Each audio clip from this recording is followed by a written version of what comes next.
Greetings, Stormrage. I just wanted to catch everyone up on what's going on. Currently, I'm working with Team Rocket to try and lay out some groundwork for Pokemon Go reality show. Team Rocket, we realize, is in this unique situation where they're all three Pokemon Go teams: Mystic, Valor, Instinct, and they're all under like one organization. So we thought it would be really cool, a really good show if we followed all three teams as they try and take over Orlando. Where high-level players, Team Rocket's high-level players. So, following some guides, some mechanic research, want to do some inter-team drama between all three teams as we all struggle to get gyms or whatever. Not struggle to get gyms, we struggle to take over Orlando. So, we're currently laying the groundwork for that. And really think tools like gymhunter.com, PokemapGo.xyz, that's the website. They have an app that's incredible that lets you scan and see who's going to the gym. These really make these possible because it lets us really follow the progress of the whole takeover of Orlando. So if you haven't seen these websites, check them out. It'll show you if Gym Hunter is better to use in the morning or during his non-active period, like maybe late at night, just because so many people are scanning. You'll find that sometimes you'll put a scan in and it'll say it's scanned, but it didn't actually scan because the last update was like days ago. So give it some time. It will eventually scan. I've had plenty of luck with it in the morning. I can get more recent scans and everything.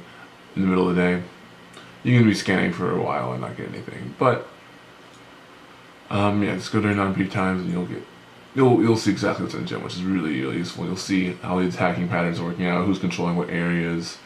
Obviously 192 is all Instinct. Due to us, you see Ventura Lake is all Mystic.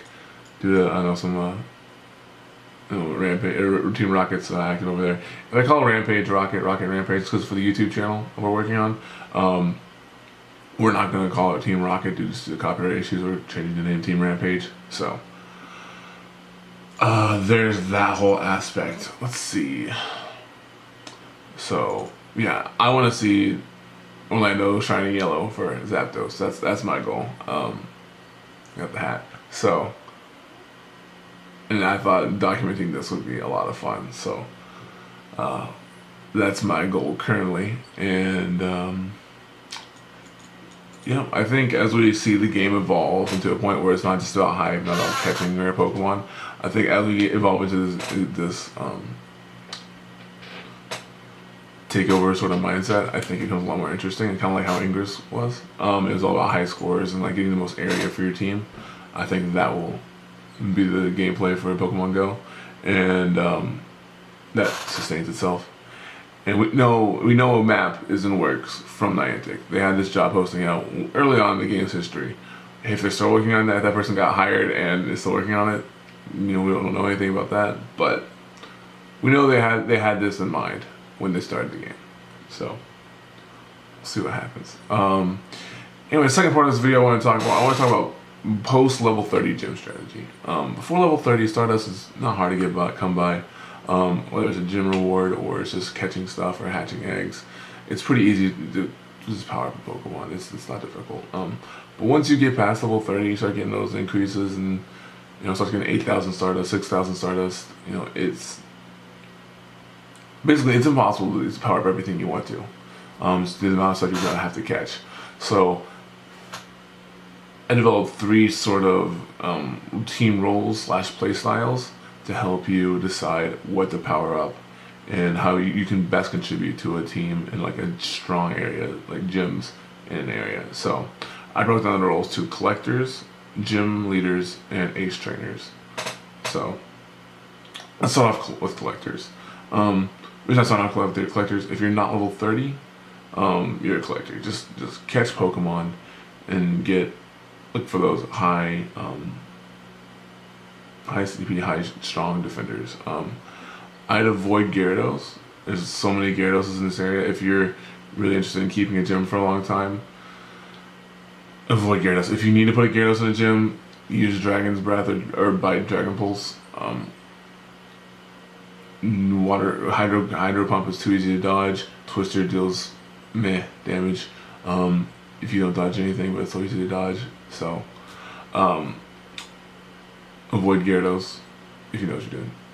Rhydon is actually really, really good in this environment because everyone's putting Gyarados in, people are using Jolteons. If you can catch a Jolteon off guard with a Rhydon, fantastic. Get that Mud, same type of attack bonus, and super effective hit with Rhydon. It's gonna wreck a Jolteon. So Rhydons are a little bit better, and Gyarados is a little worse. Other than those kind of notes, check out GamePress, PokemonGo.GamePress.gg.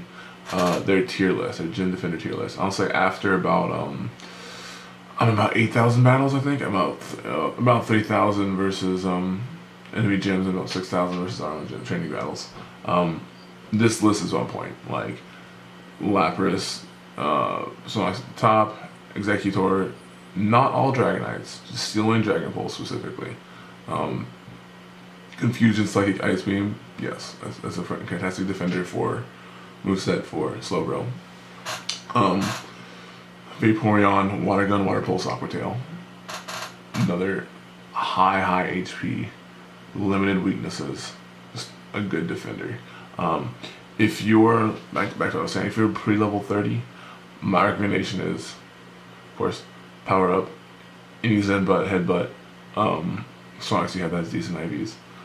Focus on Vaporeons. VV is extremely common. You can get good at Vaporeons. Dragonite, and Dratini's and Protectus Biome aren't too terribly uncommon. And then fill in the holes with Gyarados. If you're not even level 30 yet, because you need those high CP Pokemon like Gyarados, like Vaporeon, like Dragonite.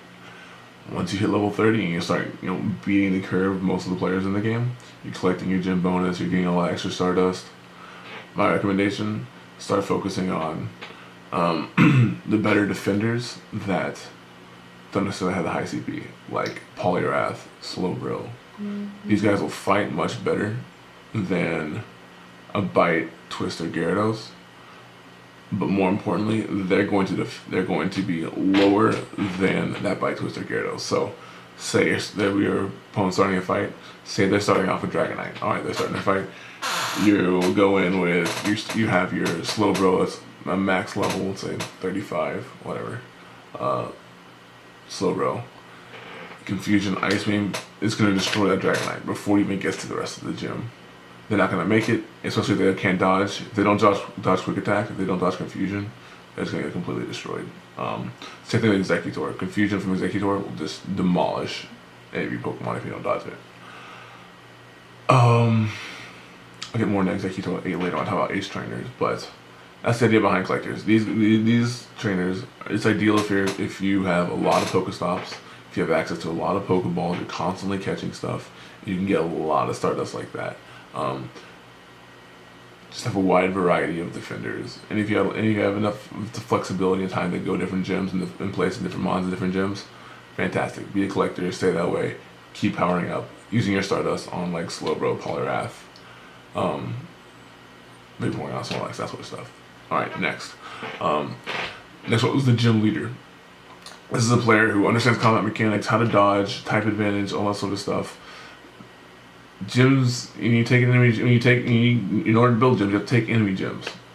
Then gyms aren't just sitting for free. So, these are players who maxed up their attacking squad. We're talking, at least the common defenders, good attackers are going to look like Dragonite, Vaporeon, Venusaur, Jolteon, Alakazam, Snorlax. You can use Snorlax if you really want to, but a good mix of high attack and some bulk to get you through, to make sure you get that final bonus for knocking down a gym.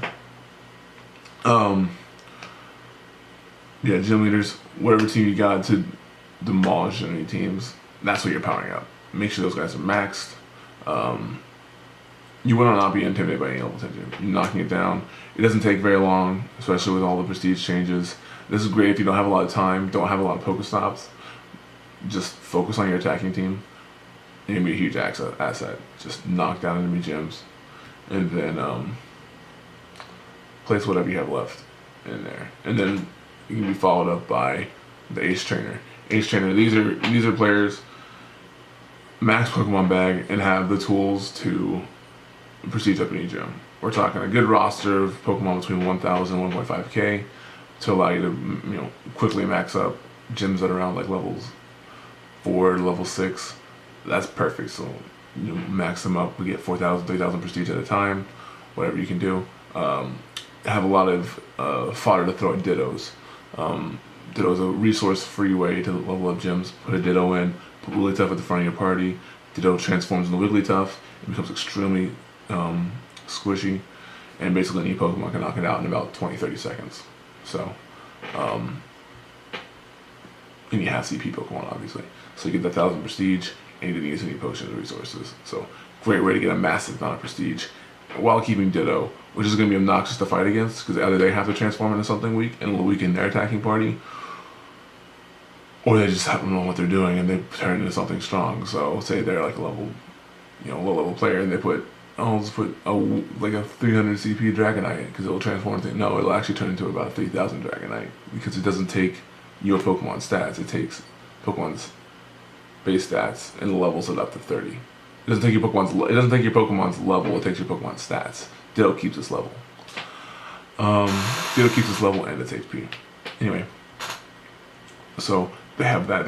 They're putting their Stardust. Yeah, they're putting their Stardust into strong Dittos. They're putting their Stardust into strong Executors. Executors are also fantastic for prestiging. And if you're catching Rattatas, if you're catching Dittos, it means you're catching lots of Rattatas and Pidgeys.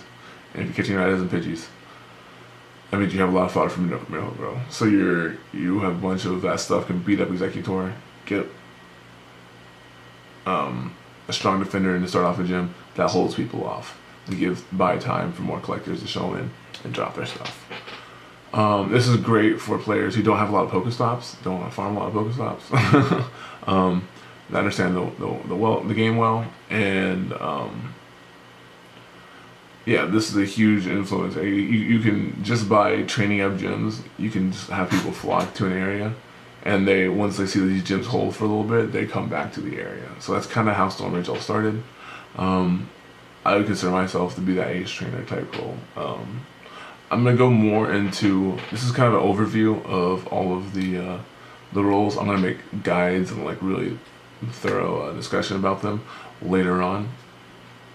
But for the time being, I just wanted to like get this discussion going. I wanted to, start getting this idea in your head about what kind of player, what kind of resources, and what kind of skills you have. So, I'll talk more about this later. I'm about to work on a video, five tips to save potions and revives. Heard a lot about this. I'll be doing that either tonight or tomorrow morning. So, anyway, no shelter from this one.